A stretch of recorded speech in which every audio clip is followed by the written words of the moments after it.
নমস্কার, আমার বাংলা সংবাদে আমি অর্পিতা নাথ আপনাদের স্বাগত জানাচ্ছি। প্রথমে দেখে নিচ্ছি আজকের সংবাদ শিরোনাম। নিম্নমানের বীজের জন্য ফলন হয়নি রবি শস্য, বিপাকে বাগপুরের কৃষকরা।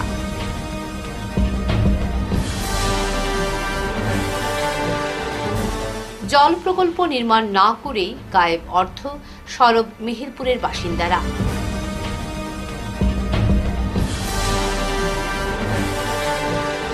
এক সপ্তাহে 2টি এন্ড্রোভাস্কুলার সার্জারি, কৃতিত্বে জীবনজ্যোতি হাসপাতাল।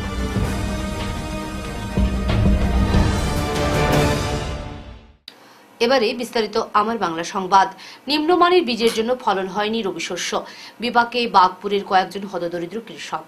বীজ বিক্রেতার বিরুদ্ধে বিহিত ব্যবস্থা নেওয়ার দাবি জানালেন সোনাই বাগপুর প্রথম খণ্ডের কৃষক শাহানুর ইসলাম লস্কর। তিনি জানান, তিনি ও তার সম্পর্কিত ভাই আসাদ আহমেদ লস্কর মিলে 3 বিঘা জমিতে ফুলকপির বীজ রোপণ করেন। ক্লোজ কোম্পানির জনি F1 ও সাকাতা কোম্পানির হোয়াইট ডেস্ক নামের এই বীজ সোনাবাড়ি ঘাট বাজারের লস্কর সিড স্টোর থেকে কিনেছিলেন।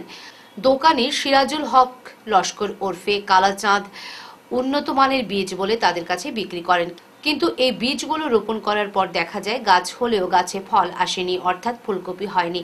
তখন তিনি সিরাজুল হককে বিষয়টি জানালে সিরাজুল কোম্পানির লোকেরা এসে ক্ষতিপূরণের মিটিয়ে দেবে বলে বারবার প্রতিশ্রুতি দিলেও কথা রাখেননি। তাই শেষ পর্যন্ত বাধ্য হয়ে সংবাদ মাধ্যমের সামনে বিষয়টি তুলে ধরেছেন তিনি। 3 বিঘা জমিতে ফুলকপি চাষ না হওয়ার প্রায় 3 লক্ষ টাকা ক্ষতি হয়েছে বলে জানান হতদরিদ্র কৃষক শাহানুর।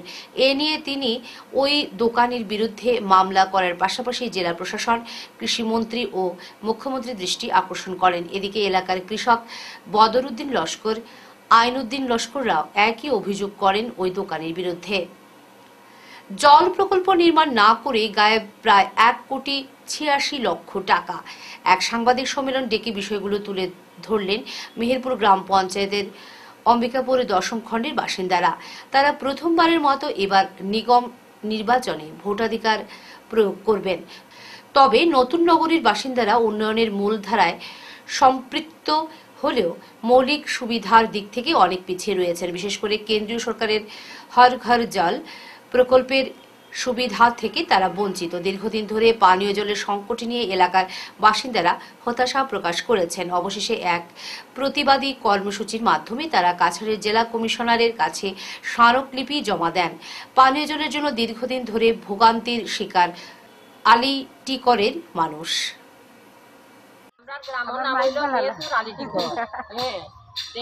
আমরা খালি মেহেরপুর আলিটিকর গ্রামটা সারিয়া অন্যান্য সব জায়গায় জল আছে। আমরা যেখানে জল নাই এখানে আমরা যেটা কিটা মুসলমান এরিয়া দেখে কিটা জল নাইনি, আমরা কিটা জল লাগে না, আমরা কিটা জলের কোনো কাজ নাইনি। সকালে তো আমরা জলের দরকার। আমরা কিটা ভোট দিলানি না, আমরা কিটা মানে আমরা মুসলিম দিকে তারা কিটা আমরা ভোটার নাইনি আনা ভোটার কিটা তারা ভোট রেকর্ডে সব কিছু আছে অলরেডি। ইনকোয়ারি করিয়া দেব, কিছু নাই, কোনো জল নাই, কোনো কিছু নাই।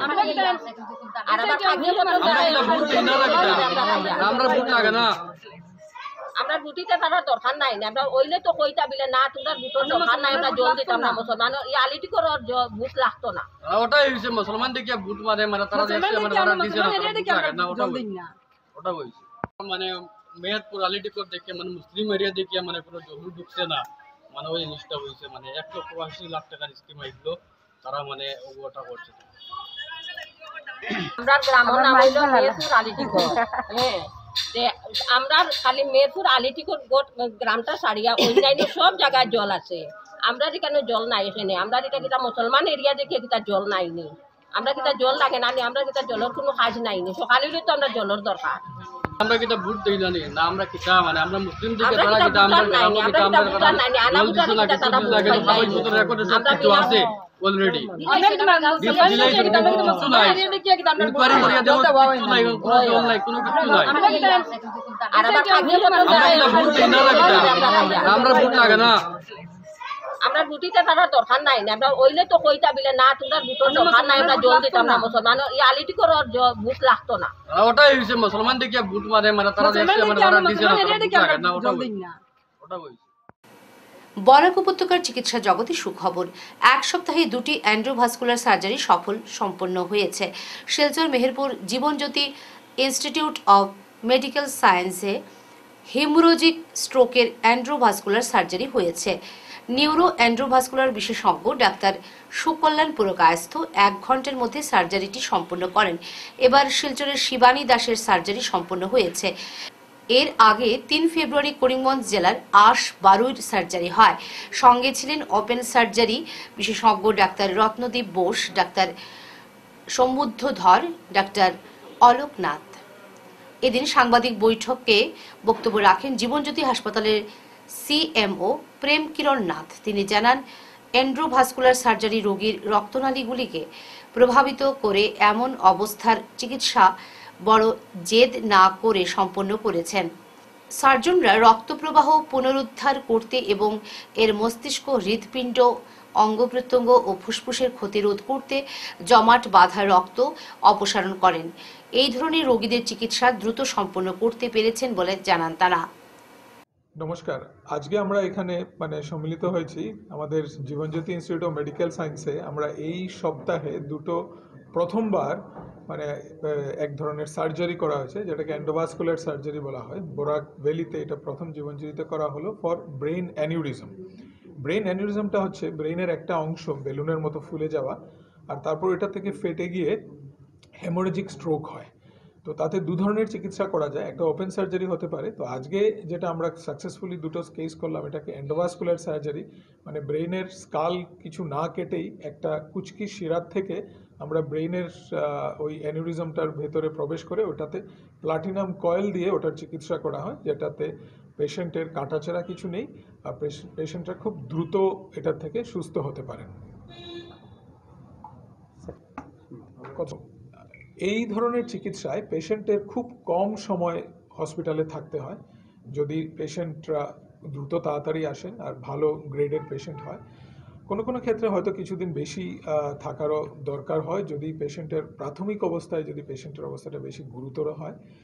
আর এই চিকিৎসাটা আমাদের এখানে এবার প্রথমবার হলো, আর খুব সাকসেসফুলি প্রথম পেশেন্টের 2 দিন হসপিটালে ছিলেন, তারপর উনি বাড়ি ফিরে গেছেন, এখন খুবই ভালো আছেন। 2 নম্বর পেশেন্ট আজকে করা হলো। আমরা আশা করছি যে ইনিও খুব তাড়াতাড়ি দ্রুতগতিতে সুস্থ হয়ে উঠবেন। দুজনই মহিলা। বাড়ি কোথায়? একজন শিলচরের পেশেন্ট আর আরেকজন হচ্ছে কি করিমগঞ্জের পেশেন্ট। কয়েকদিনের ব্যবধানে 2টা সার্জারি হয়েছে। আমরা 2টা সার্জারি, প্রথমটা করলাম হচ্ছে কি গত সোমবার, আর এই আজকের দিন শিলচর ভগতপুর বৈজয়ন্তীপুর জিপি কার্যালয়ের সামনে ভয়ঙ্কর দুর্ঘটনা, গুরুতর আহত হয়েছে 12 বছরের এক কিশোর। শুক্রবার দুপুর 3টা নাগাদ জিপি কার্যালয়ের সামনে এই দুর্ঘটনাটি সংঘটিত হয়। দ্রুতগতিতে আসা একটি 4 চাকার মাটির গাড়ি সাইকেলে চালিয়ে যাওয়া ওই কিশোরীকে সজোরে ধাক্কা মারে। সঙ্গে সঙ্গে ওই কিশোর রাস্তার পাশে ছিটকে পড়ে। স্থানীয়রা খবর দেন ন্যাশনাল হাইওয়ে পেট্রোল পোস্টে। সঙ্গে সঙ্গে পুলিশ ছুটে এসে স্থানীয়দের সহযোগিতায় তাঁকে উদ্ধার করে সংকটজনক অবস্থায় শিলচর মেডিকেল কলেজ হাসপাতালে পাঠায়। আহত কিশোর ওই এলাকার বাসিন্দা বলে জানা যায়, তবে তাঁর নাম জানা যায়নি। আসাম বিশ্ববিদ্যালয়ে অবৈধ শিকার ও বন উজাড় রোধে সচেতনতা কর্মসূচি।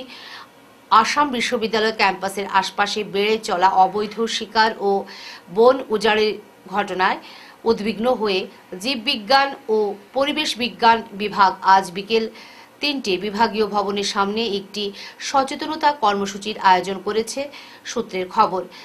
কিছু অসামাজিক ব্যক্তি নজরদারির অভাবে সুযোগ নিয়ে ইকো ফরেস্ট ও সংলগ্ন বনাঞ্চলে ঢুকে পড়ছে এবং হাতে তৈরি আগ্নেয়াস্ত্র ব্যবহার করে বন্যপ্রাণী শিকারে লিপ্ত হচ্ছে।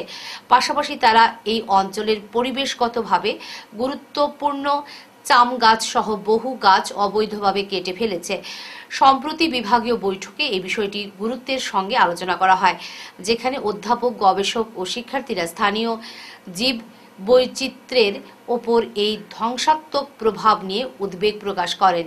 এই সংকট মোকাবেলায় বিভাগটি একটি সমষ্টিগত উদ্যোগ গ্রহণের আহ্বান জানিয়েছে, যেখানে গ্রামবাসী, চা বাগানের প্রতিনিধি এবং বন দপ্তরের কর্মকর্তাদের অন্তর্ভুক্ত করা হবে।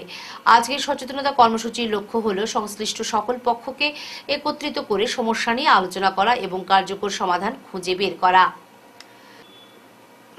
হযরত শাহ সুফি জমির উদ্দিন ও হযরত শাহ সুফিকারী সৈফের ইছালে সাব আগামী 9 ফেব্রুয়ারি রবিবার সৈয়দপুর চতুর্থ খণ্ডে বিভিন্ন কার্যসূচির মধ্য দিয়ে অনুষ্ঠিত হবে। এদিন সকাল 8টায় কোরআন খতমের মাধ্যমে অনুষ্ঠানে শুরু হবে। তারপর ক্রমান্বয়ে ওয়াজ মাহফিল চলবে। বিকেল 4টে তরিকতের খতমে খাজে গান, মিলাদ, আখেরি মোনাজাত ও শিরনি বিতরণের মাধ্যমে অনুষ্ঠানের সমাপ্তি হবে। উল্লেখ্য, সৈয়দপুরের মহফিলে প্রতি বছর জনসমাগম ঘটে। মহফিলে ধর্মপ্রাণ জনসাধারণের উপস্থিতি ও সার্বিক সহযোগিতা কামনা করেছেন আয়োজক কমিটির কর্মকর্তারা। সোনাই বিধানসভার অন্তর্গত ঝাঞ্জারবালি গ্রামের রাজঘাট জারুলতলা রোডের সংস্কার নিয়ে মিথ্যা অপপ্রচারের নিন্দা জানালেন স্থানীয় একাংশ লোক। বৃহস্পতিবার সন্ধ্যায় এ নিয়ে সংবাদ মাধ্যমের সামনে ক্ষোভ প্রকাশ করেন স্থানীয় একাংশ লোক। তাঁরা জানান, বন্যার ফলে রাজঘাট জারুলতলা রাস্তা চলাচলের অনুপযোগী হয়ে ওঠে। এতে এলাকার মুরব্বীরা মিলে স্থানীয় বিধায়ক করিমউদ্দিন বড়ভূঁইয়ার কাছে গিয়ে রাস্তা নির্মাণের দাবি জানান। সে অনুযায়ী বিধায়ক SOPDG থেকে 17,35,000 টাকা বরাদ্দ করে দিয়ে রাস্তায় পাথর ও সেন্ট্রি ফেলে দিয়ে সংস্কার কাজে ব্যবস্থা করে দেন। কিন্তু এতে গ্রামের উন্নয়নে বাধা সৃষ্টি করতে এক ব্যক্তি এই রাস্তা নিয়ে সোশ্যাল মিডিয়া মিথ্যা অপপ্রচার করেছেন। গ্রামের লোকজনদের পাশে রেখে হানিফ বড়ভূঁইয়া নামের যুবক জানান, রাস্তাটি সংস্কার এলাকার মানুষের একটি দাবি ছিল, আর এই দাবি পূরণ করে দিয়েছেন বিধায়ক করিমউদ্দিন বড়ভূঁইয়া। এতে গ্রামবাসীর পক্ষ থেকে তিনি বিধায়ককে ধন্যবাদ জানান। এই মরশুমে রাস্তার কাজ শেষ হবে বলে তিনি আশা প্রকাশ করে জানান, সমাজের উন্নয়নে বাধা সৃষ্টি না করে সুস্থ মনোভাব নিয়ে গ্রামের উন্নয়নের চিন্তা ভাবনা করতে অপপ্রচারকারী ব্যক্তিকে তিনি আহ্বান জানান। ডিসকাস করলাম তখন তাই আমার তার কাছ থেকে পুরো সময় লইছি যে আমরা বিধায়কের সবসময় আমরা গ্রামের সহযোগিতা করিয়া গেছি। আমরা এই রাস্তাটা যখনই ফ্লাড হয় তখনই বাস্তব কথা, বাস্তব সত্য, আপনারা যেখানে উপস্থিত আছেন এখন, আমরা যে জায়গাতে উপস্থিত আছি এই জায়গাটা কমরও অধিক আমরা জল হয়ে যায় ফ্লাড হওয়ার পরে। আর এই ফ্লাড এফেক্টের থেকে বাঁচার লাগে MLA আমরা এই খাসটার বহুত জায়গার থেকে পয়সা একত্রিত করে আমরা একটা পয়সা দিয়ে দিচ্ছেন। আপাতত এই রাস্তাটা আগে বৃহত্তর আকারে এখান থেকে পয়সা উঠাইয়া নেওয়া হয়েছে, কিন্তু কাজ হয়েছে না। আগামীতে আমরা একটা বড় একটা অনুদান দিয়া এই রাস্তাটা বড় করে দিবার একটা আশাও দিয়েছেন। আর বর্তমানে ছোট একটা কাজ দিয়েছেন, যেটা বর্তমানে আমরা চলাফেরার উপযোগী মনে করি। এটা দেখাত গিয়া যে তাই আমরা কইলা যে আমরা 5-10 দিন সময় দিলে আমরা গ্রামের মানুষ যারা আছি কেন উপস্থিত, আমরা বিধায়ক যখন বাড়িতে বিধায়ক একটু বাইরে গেছিলাম, আমরা সব গিয়া একবার স্যারের কাছ থেকে রিকোয়েস্ট করবো যে আমরা বর্তমান এস্টিমেট প্ল্যানের উপরে একটু মাটি যদি দেন আমরা রাস্তাটা আরো একটা উঁচা হইব। তো আমরা যারা এখানে কাজ করতাম, আমরা গ্রামের ছেলেরা, আমরা তোরা ওয়েট করছি। এই ওয়েট করার মাধ্যমে আমরা বাস্তব রূপে গতকালকে এবং আজকে কাজ স্টার্ট করবো আমরা সময়ও।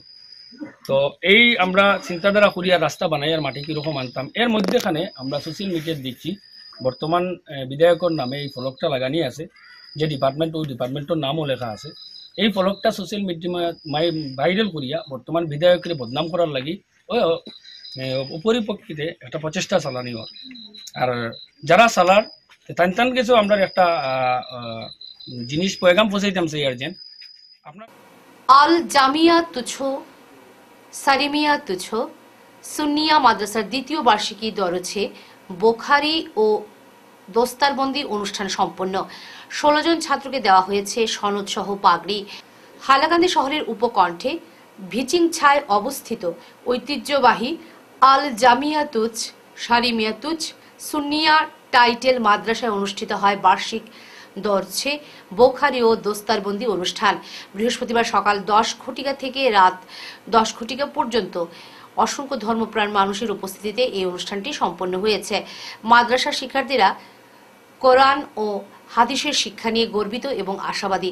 বিশেষ করে যে সময়ে অসমের সরকারি মাদ্রাসাগুলো বন্ধ করা হয়েছে, সেই সময় প্রতি বছর বরাক উপত্যকার বিভিন্ন মাদ্রাসা থেকে কোরআন ও হাদিসের জ্ঞান অর্জন করে শত শত আলেম উলামা তৈরি হচ্ছেন। সরকারি মাদ্রাসা বন্ধ হলেও কোরআন ও হাদিসের শিক্ষা অব্যাহত রয়েছে। এদিনের অনুষ্ঠানে মাদ্রাসার 16 জন MM চূড়ান্ত বর্ষ উত্তীর্ণ ছাত্রকে মৌলানা হিসেবে স্বীকৃতি দিয়ে সনদ প্রদান করা হয়। তাদের মাথায় পাগড়ি পরিয়ে দেওয়া হয়, যা তাদের ইসলামী শিক্ষায় অগ্রগতির একটি বড় সাফল্য। 94 আমরা আজিম বলে আল্লাহ শুকুর, আল্লাহ ইয়ে করে দিছে, আপনারা দোয়া করছো। আর অগুন্তলাকে দোয়া করি, অগুনটা বারোইয়া গিয়া হোক মুসলাম আনরে দিতা ই বগর সকর করতা না, হ্যাঁ বগল সগল করতা না, মশলা খান দিতা আর ফতোয়া দেওয়া দিও নাই, মুফতি হওয়া লাগে না, টাইটেল পড়ি লইলে মুফতি। কারণ আমরা টাইটেল পড়াইতে সময় ইমাম আবু হানিফা হত্যা কইছেন, ইমাম শাফিঈ হত্যা কইছেন, ইমাম মালিককে হত্যা কইছেন, ইমাম আহমদ হত্যা কইছেন। আর আবু হানিফা সাহেব কৌল হইল অবু হইল সহি কই আমরা পড়াই দিই, আর মুফতির কোনো জরুরত নাই। তো যাও অধিকাংশ ন বিষয় সংস্কৃতি কইলে পালা। তো আমি মনে করি আজ আমরা বড় খুশির দিন, জায়গার মাঝে আমরা সব জমিছি। আর আল্লাহ নবী সাল্লাল্লাহু আলাইহি ওয়াসাল্লামের বাগানের ফুল হতা ফুল আজ আমরা আপনারা সামনে দরিয়া দিছি। ও ফুল ও ফুল ও ফুল ও ফুল আপনারা দেখছেন, দেখিয়া হত্যা খুশ হয়েছেন। আশা রাখি মাদ্রাসা খালবা দিয়ে আপনারা খেয়াল করবা, এখানটায় আমরা দুনিয়া আখিরাতের ফায়দা দিতে। আর যত মানুষ আমরা আইছি, যত হইল সাহায্য সহায়তা করছি, সারা এই আল্লাহ কিয়ামতের দিন ও মাদ্রাসা নবীর মাদ্রাসা কেশব শালক সংস্কৃতি সুরভির ধন্বন্তরী সেবাযাত্রা। কেশব শালক সংস্কৃতি সুরভি সেবা ভারতের দক্ষিণ আসাম প্রান্ত চিকিৎসক অ্যাসোসিয়েশনের NMO এবং AMO যৌথভাবে রাজ্যের বিভিন্ন প্রান্তে ধন্বন্তরী সেবাযাত্রা নামে এক বিশেষ চিকিৎসা সেবার আয়োজনের আজ তৃতীয় দিন। এই চিকিৎসা সেবা যাত্রায় দেশের বিভিন্ন নামি দামি চিকিৎসা মহাবিদ্যালয় থেকে চিকিৎসকগণ অংশগ্রহণ করেছেন। নিঃস্বার্থ সেবা ভাব দিয়ে সুদূর থেকে আসা আমাদের এই প্রত্যন্ত গ্রামাঞ্চলে চিকিৎসা সেবা প্রদান করার মাধ্যমে নরসেবাই নারায়ণ সেবা এর প্রতিফলন আমরা দেখতে পাই। সামাজিক এবং সাংস্কৃতিক দৃঢ়তা বৃদ্ধি পাবে, তৎসঙ্গে স্বাস্থ্য সচেতনতা এবং চিকিৎসা পরিষেবা দেওয়ার আরও একটু প্রয়াস আমরা এই সুরভি সংস্থার কাজের মাধ্যমে আমরা অনুভব করতে পারি। সম্পূর্ণ আসামের সাথে সঙ্গতি রেখে আমাদের বরাক উপত্যকায় প্রায় 30 জনের অধিক সংখ্যক বিভিন্ন বিশেষজ্ঞ চিকিৎসকগণ এই সেবা কার্যে নিয়োজিত আছেন। 15টি স্থানে প্রায় 2000-এরও অধিক সংখ্যক রোগীকে বিনামূল্যে চিকিৎসা তথা ঔষধের ব্যবস্থা করেছে এই সংস্থা। সুরভি সংস্থা গত 15 বছর যাবৎ ধন্বন্তরী সেবা যাত্রা করে চলছে, যাহা আগামীতেও অব্যাহত থাকবে। শেষ করার আগে বিশেষ বিশেষ খবর আরও একবার। নিম্নমানের বীজের জন্য ফলন হয়নি রবি শস্য, বিপাকে বাগপুরের কৃষকরা।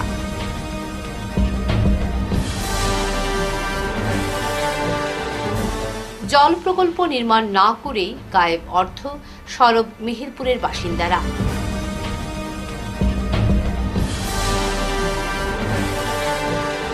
এক সপ্তাহে 2টি এন্ড্রোভাস্কুলার সার্জারি, কৃতিত্বে জীবনজ্যোতি হাসপাতাল।